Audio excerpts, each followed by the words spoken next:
I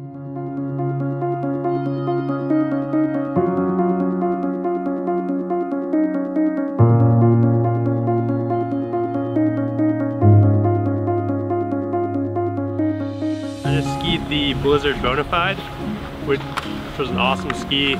Just worked really well on just ripping fast downhills, super stable, great for when it's like hard packed and you're just going really fast. Just skied the Bonafides, great ski. Damp, good speed, a little grabby, could have been the tuning.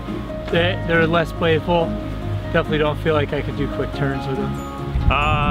When you start to get a little tired, it's a little bit harder to turn. It's definitely it's a heavier ski. It's got a lot of metal in it, so it's a little bit harder to turn, but it doesn't chatter at all.